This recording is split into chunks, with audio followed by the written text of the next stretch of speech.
Welcome back to Stepwise, deep conversations with inspiring leaders, where we talk about worldviews and the journeys undertaken to their growth and performance. Today's guest is Dr. Sachin Jain, President and CEO of SCAN, a healthcare organization based in Southern California, providing care for seniors. Sachin is a Harvard-trained physician and Harvard Business School grad, possessing rare vision and insight into healthcare today, from its strengths to its disparities and where it can be improved. He's worked in the government for HHS as a senior advisor to the administrator for the Center for Medicare and Medicaid Studies, and served as the first acting director of CMMI, the Center for Medicare and Medicaid Innovation. He's widely followed an influential thought leader about the industry and the challenges its leaders must face. He serves in several boards. He's also, in full transparency, somebody with whom I've worked for the past 4 years as his coach and have observed his journey for much longer than that. Newly married to Jennifer and the dad of an adorable German Shepherd, Koji, I interviewed Sachin late last year, and several things stand out. First, navigating one's entry and onboarding as a CEO in the midst of the heaviest part of the pandemic. Second, his role as a change agent with clear board mandate into a well-respected and successful organization. Third, navigating the delicate balance between transparency and responding to workforce's needs for clarity, direction, and sometimes calming. Fourth, his take on authenticity. And finally, how core values drive everything and give meaning to a leader's actions.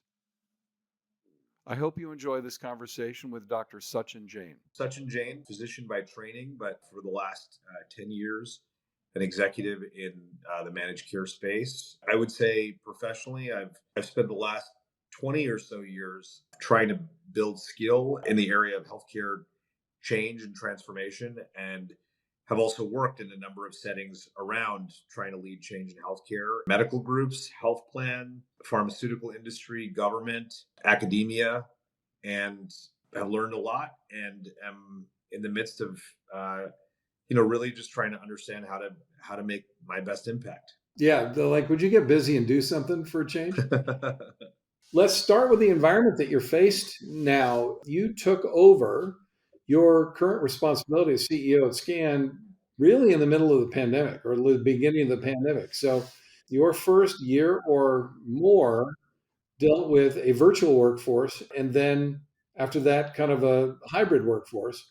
And that's one of 1,000 factors right now. When you think about the meta environment in which leaders find themselves today, what are the most salient issues that you're having to deal with? I would say a lot of leaders are walking on eggshells because I think there are so many different, potential, grenades on which one could step at a moment's notice, sometimes intentionally, sometimes unintentionally. I think a lot about leaders right now in the midst of the Israel-Palestine crisis who went on a limb to make a statement and by some measures made the wrong statement. And the kind of collateral reaction to that. I think about people who made similar proclamations and statements coming out of the George Floyd issues that arose amidst the Black Lives Matter movement a few years ago. And this tone of threading the needle, of kind of being a voice for rectitude, for social justice, for change, at the same time not getting embroiled in it, because we all have jobs and missions outside of the mission of the day. And then I think about the hybrid work environment coming out of the pandemic. In Hindu philosophy, they talk about people having 4 different phases of their lives, and the world having 4 different phases actually. And the 4th phase is what people call the Kali Yuga. The best English translation for that would be the apocalypse, when everything just starts to go to heck. And I would say a lot of people would probably describe the era that we're in, as being Kali Yugish, in the sense that social fabric is, kind of fraying, norms are changing and, rapidly. And there's just a lot of, I think, stress and tension in the system. I read that notion in a recent book called Master of Change by Brad Stolberg. Highly recommended, by the way. And I was thinking about it in terms of my life, right? So what Hindu phase am I in? I'm in the third phase of, hopefully, the third phase of four. But I love your point. I love, like, where are we as a planet? Where are we as a society? It's fascinating. Yeah, and to be clear, there's two different four phases. There's the four phases of the person. There's like the which I think you're probably referring to your third phase, which is you know translated learn, earn, and return. You're probably in the return phase before you go into your kind of ascetic phase where you just unplug completely from society. I'm talking about like this broader arc of the universe phase where and this idea that like everything is just kind of on fire right now, and it is people get canceled and doxxed, and it's harder today than it was 8 years ago. And to the subject of your book, it's also a time where people expect you to be very authentic, and there's like a need for authentic leaders. Being authentic in this era also requires just being really careful. So what are you seeing best leaders do in this need for people are looking for realness, reality, connection, depth, meaning, and yet you can be canceled in a moment's notice. And you've still got to get performance. You still have to, you're responsible for driving performance with and through a workforce. Yeah, and I mean, I would say one of the things that I've been kind of confused about is really how one shows up, right? Like in this kind of environment, and this time when I would say a lot of people struggle with what they expect from their companies, what they expect from their leaders. People want you to be authentic, but oftentimes they want you to be authentic in the way that they want you to be authentic, not necessarily, which of course is at odds with being authentic. And I would say, like, in my own journey as somebody being led as opposed to being a leader, the thing I always wanted from people was people who told me what was really going on. And oftentimes what I got from people was some kind of inauthentic, less than kind of absolutely transparent view of things. And I struggled with that quite a bit. It's interesting. This raises a thought for me. I was chatting with your friend Bobby Azamian recently, a couple of days ago, actually, and on this very, very topic. And what strikes me is how much easier he has it as the creator of a new company, a new entity, than you do taking over an existing 35-year-old organization with its own norms. Because he's talking about, hey, I can make a comment about the Israeli Palestinian conflict because that's who I am and that's important to me. And I think that's important to our workforce. They've got 250 people, most of whom are new in the last 6 months. So he's got a different runway than you do. Yeah, and I made a comment too, but I wanted to make sure I made a comment that was clear and concise and didn't say more than it needed to say. Obviously, something you and I have worked on in my coaching in some ways is actually just saying what you need to say and not a sentence more and not a sentence less.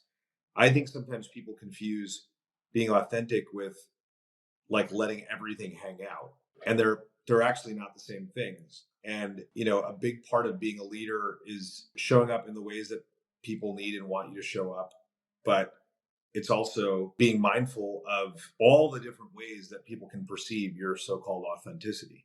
And that's a very hard act for anyone, which is to perceive the 7 or 8 different ways that someone might read the same email or hear the same comment. I'll tell you, like, something that really kind of struck a chord with me recently is I wrote some comments that were critical about a big tech company's healthcare strategy. And someone came up to me and said, I'd spend an evening with someone at that tech company and just thinking it was just to get to know you. And she says, I really like you after spending some time with you, but I have to tell you, I really hated you after reading your some of your critical comments of our company and our strategy.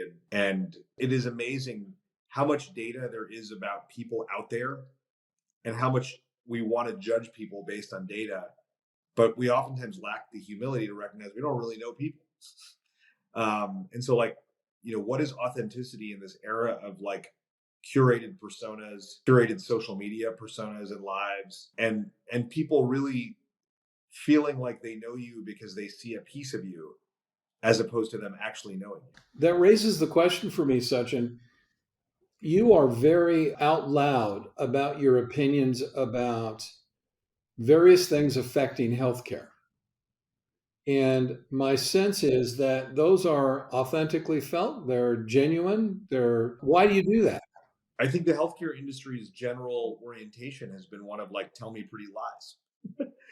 And it's, when I think about what's happened over the last 20 years, Foster, and you've been around it too, it's like things have gotten pretty much worse for everyone.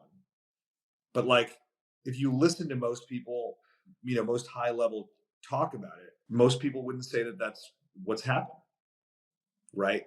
And like, I think that there's a disconnect between the happy talk and the real world. And I'm trying to be, a voice for kind of the real world in all of this. So that speaks to your true north. So what's your true north with all of this? Why are you doing this? It comes to my training from a public policy perspective, but also from my training as a physician perspective.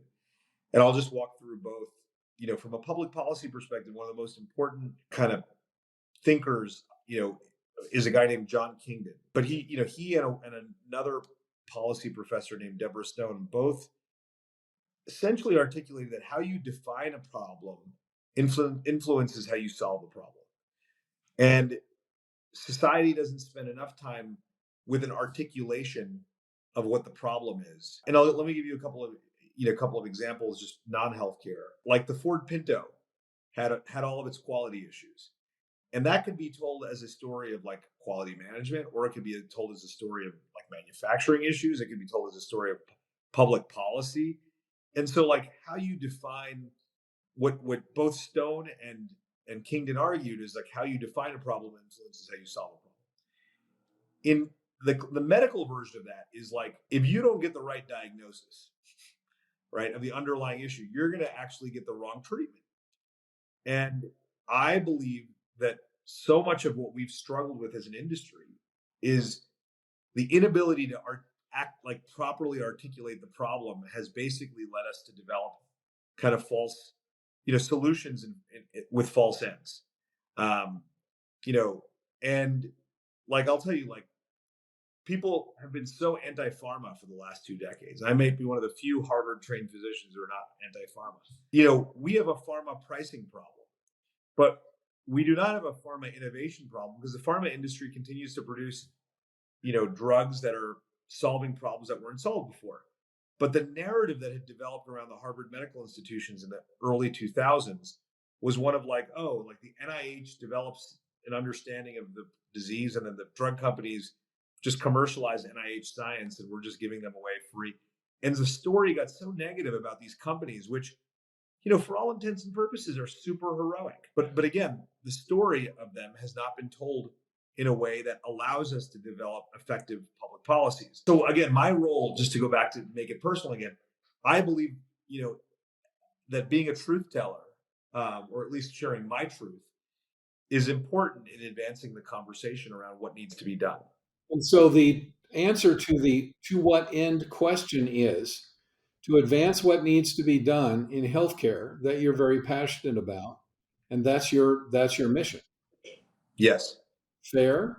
Yes. Yeah. So authentic to you is truth telling with respect to that, and you're trying to stimulate good thinking, good analysis, etc. Right? Exactly. Okay. Okay. Cool. If your true north was different than that, if your true north was Sachin driven, if it was ego driven, if it was try to make a loud noise driven, that would not be authentic. You'd just be a loud voice. Yeah, look, or I would be authentically obnoxious. I mean, if that's who I was, I'd be authentic to myself. But I don't think authentic necessarily means productive, right? But to be productively authentic, one needs to both think about, your message, and then also like what you're trying to accomplish and how people hear you. When I was a second year medical student, I'll always remember this. I mean, I'll take this one to the grave. I had a preceptor named David Elvin who said, I went to see a patient. I introduced myself as Sachin, and then proceeded to do a history and physical. And then, we walked out, and he says, oh, let's debrief this. And he says, let's talk about your introduction. I said, okay, what did you not like about my introduction? And he says, why don't you state again how you introduced yourself to the patient? I said, I had introduced him as, hi, my name is Sachin. And he said, let's pause there. He said, is this patient coming to see Sachin? And I said, no. He said, the patient's here to see student Dr. Jain. There is an expectation that they have that gets conveyed through how you show up.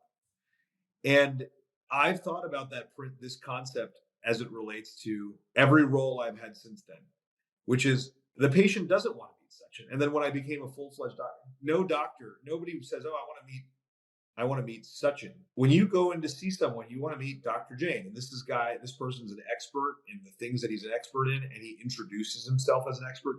So similarly, as a CEO leading an organization, people certainly want to know that I'm human and I bleed and I smile and I think about the same things that they do. But they also want to know that I'm the CEO, that I'm in charge, and I understand where the company is and what it needs.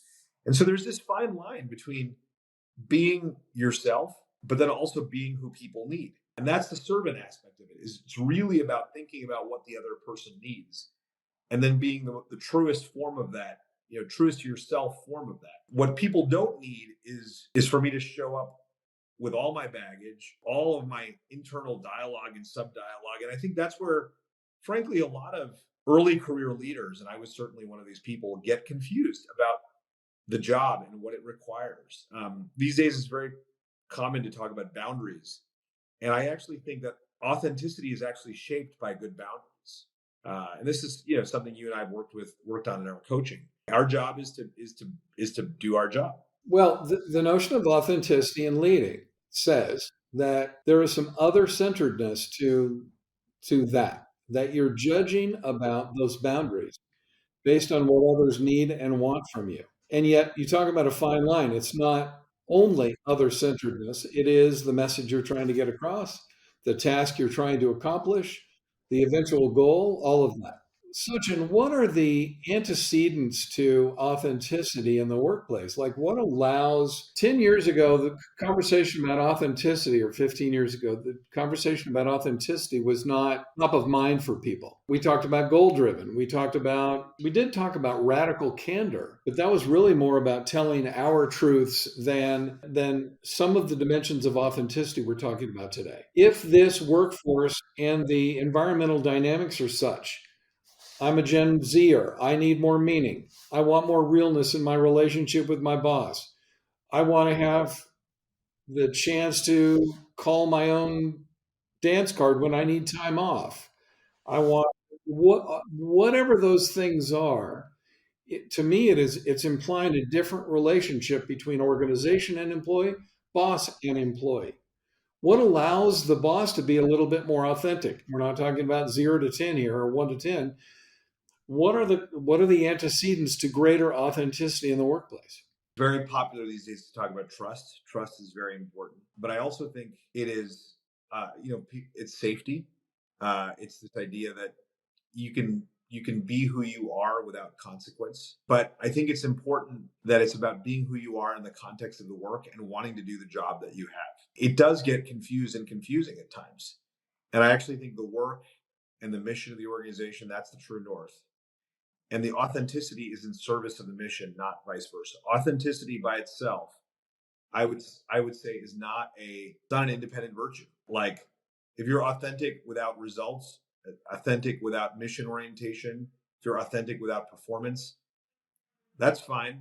But the authenticity has to be in service of the mission of the organization. I get and align with what you're saying is that the true north for them is mission, but it is also goals, it's purpose of your job, all of those kinds of things.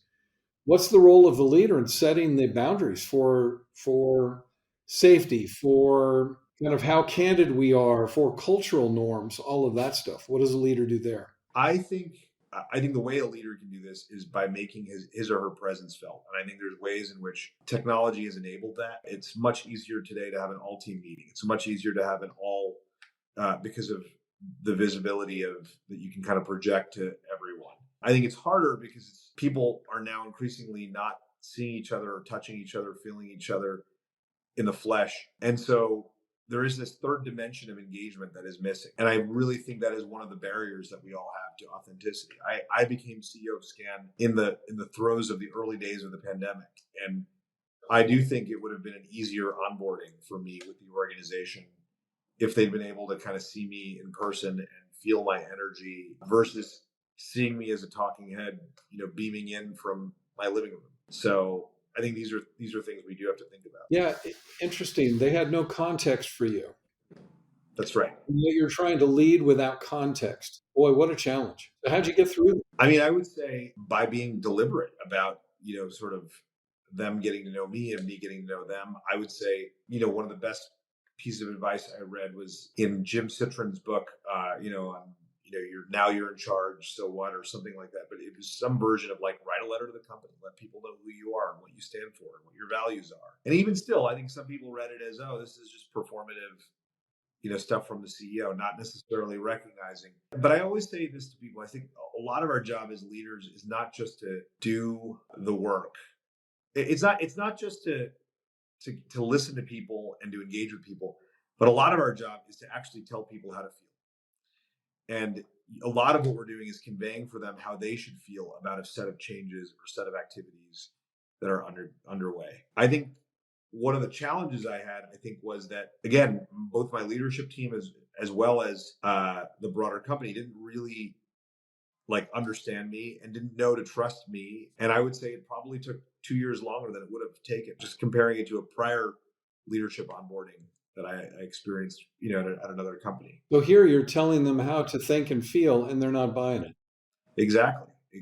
And I think in part because we hadn't won their hearts and minds yet. I would say my leadership was a big cultural departure from my predecessor. And I think, again, the other thing I'll just say that's a challenge to authenticity, Foster, it's something we haven't really talked about a lot, but I think is a really big deal, is people project qualities onto people based on the position and the title. So they're like, when they meet you, they're not just meeting you, but they're also meeting you in the context of 20 other CEOs that they've dealt with in their career, or 5 other CEOs, or 3 other CEOs. And their opinions about this role are very well shaped and formed, either based on people they've interacted with, books they've read, movies they've read. So I would say the CEO role in particular is pretty fraught, because there are actually a lot of not very good dudes who are CEOs. And I think people project that narcissism, the duplicity, the selfishness, the corporate doublespeak. So I think it's one of the biggest barriers that people have to authenticity. I think one of the most interesting turning points for me in my time at Scan was actually when one of my leaders said, we talk a lot about psychological safety of the workforce. I want to ask you about your psychological safety. This was Nancy Monk. And do you feel safe sharing with us your opinions? And I said, it's funny that you say that. No, I don't. I feel judged. I feel like this was 2 years into running the company, 2.5 years into running the company. I feel judged. I feel like people still don't really know me or want to know me. I feel like people read into things in ways that are not necessarily consistent with who I am. And so, I don't feel particularly psychologically safe. I thought it was such an interesting observation that she brought up. She is asking about safety and vulnerability. What's the relationship of vulnerability to authenticity, trust, the kind of the track that we've been on? Why do you need to say those things? I think that psychological safety is the enabler of the authenticity, right? I think otherwise there is a walking on eggshells component. I mean, I think one of the biggest misconceptions about the CEO job is the sort of all powerfulness of it, right? And I don't think that's true at all, because I think if you're a servant leader, or if you're responsible to your board, you're responsible to your employees, you're responsible to external stakeholders, you might be responsible to shareholders, and that's tough. And yet, as you mentioned, part of the responsibility is to win the hearts and minds of people, because that's going to kind of align and put people in the right path to be successful. So in addition to your role modeling, what else do you see great leaders do to win the hearts and minds of people? Well, I think it's vulnerability. I mean, I think vulnerability, like one of the biggest kind of tropes about senior leaders is their invulnerability, and I think being selectively vulnerable in ways that build trust, like letting people know you don't necessarily know all the answers, letting people know that you actually need help from time to time, letting people know that you got issues. I reached out to an employee on a weekend, not something I always do, and he said to me, "Hey, I might be late to respond this week because I got a flood in my house and I got insurance issues." And I said, "You know what? Totally get it. I've got termite issues right now. It's completely all consuming. Take your time, do your thing." And again, I think in that my small exchange, I let him know that like I get it. I was respecting his humanity by conveying some of my own. Because I think the next time I reach out to him, it's not going to be about our sales forecasting. It's going to be about his flood and whether his family's okay and he's avoided mold. So Each of those moments, I believe, better connects us with the people that we're working with and that we lead. 100%. Sachin, vulnerability has been a big topic of you for the development of your team. You and I have had these conversations over and over again, and it makes perfect sense. Logically, I know that if I take a couple of steps toward openness and candor and realness, bad word, others will likely follow that.